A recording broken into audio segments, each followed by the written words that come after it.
When your perpetrator works for the very organisation that is supposed to protect you, it is incredibly difficult to get help and access justice. The data that we have shows almost 700 reports of domestic abuse by partners of police officers. And that was probably just the tip of the iceberg because so many women don't report domestic abuse. This is an inherent problem in policing. There are always going to be domestic abusers amongst police officers, and yet it has to be the police that deal with criminal offences. I uncovered what is seemingly a systemic problem where police officers can abuse their wives and partners at home and, in many cases, get away with it.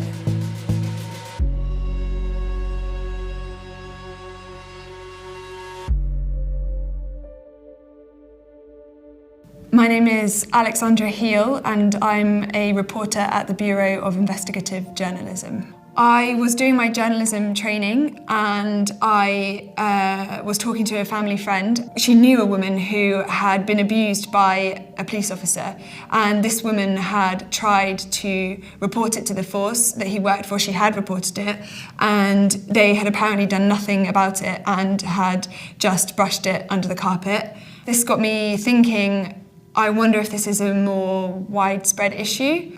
I did freedom of information requests to every police force in the UK, which was about 48, and I found out that there, over 3 years, had been about 700 reports of domestic abuse by police officers and staff. One of the hundreds of domestic abuse services I called got back to me and said, "We have been working with a woman. She has a really astounding story, and we can put you in touch with her."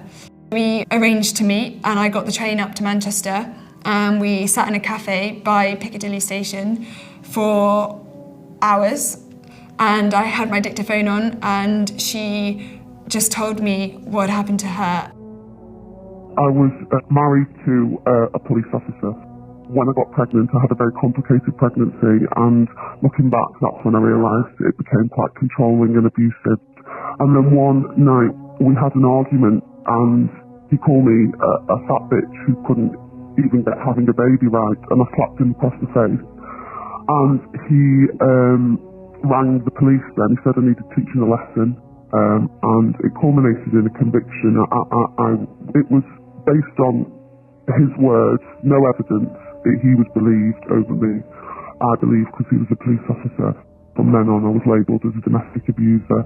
He used that label, so he took temporary custody of my daughter and served me with a non-molestation order to repeatedly have me arrested.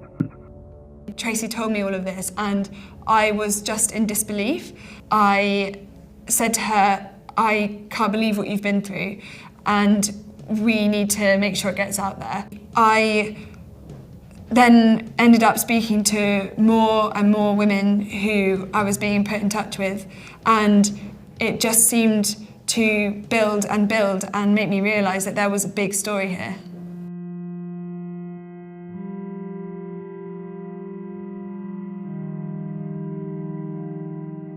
My name is Noga Offer. I'm a solicitor at the Centre for Women's Justice. Cases that involved women who've been subject to domestic abuse or sexual violence is an area that I got involved with probably about the last 5 years. When women have reported domestic abuse, the investigations haven't been done properly. And obviously without having a whistleblower, it's very hard to prove these things. I think if somebody's going to share a really, really difficult, awful story with you that they've been through, you have to spend a lot of time talking to them, be a willing ear and just listen to them. Interestingly, none of the women needed hardly any persuasion to tell their story because so many of them had struggled to access justice. There's a whole range of accounts from the women that indicates that there's some kind of dodgy things happening behind the scenes. So, for example, accounts statements going missing, lots of examples of how women have given details of witnesses have never been contacted. So the fear is that when reports are made, police forces sort of look to protect their own officers. There was one woman who reported her ex-partner for rape. The force in question lost the rape report record. Investigators know the suspects, they're friends, they meet socially. Suspects have got access to the investigation, so they can look on force systems and they can see statements given by other witnesses, they can see evidence, or if they don't look themselves, their friends, can look at material and tell them in the pub. There was another woman in another part of the country who was a police officer alongside her alleged abuser, and she reported it to the force, and after that she told me that she was bullied at work because of having reported to her partner, and this included colleagues taking her while they were on duty to a forest and leaving her there in the middle of the night to teach her a lesson. A lot of the women said to us that they felt incredibly isolated. I was just desperate. I was absolutely desperate to make it emotional. I was desperate for somebody to listen to me because nobody was listening. After just over a year of gathering all these stories, interviewing all these women, suddenly it seemed like a picture was building and the dots were starting to join to show this widespread problem. I finally published the first story in May 2019.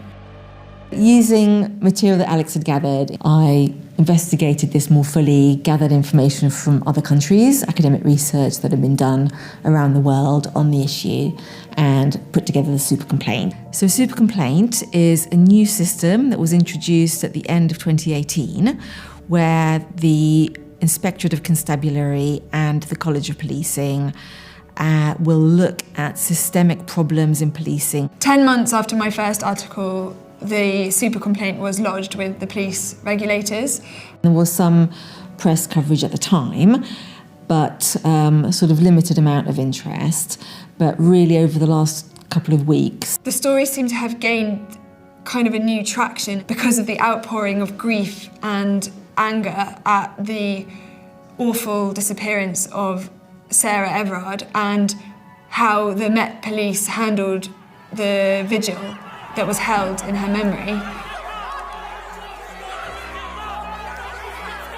There seems to have been this renewed scrutiny on police forces and how forces and courts respond to allegations made against police officers.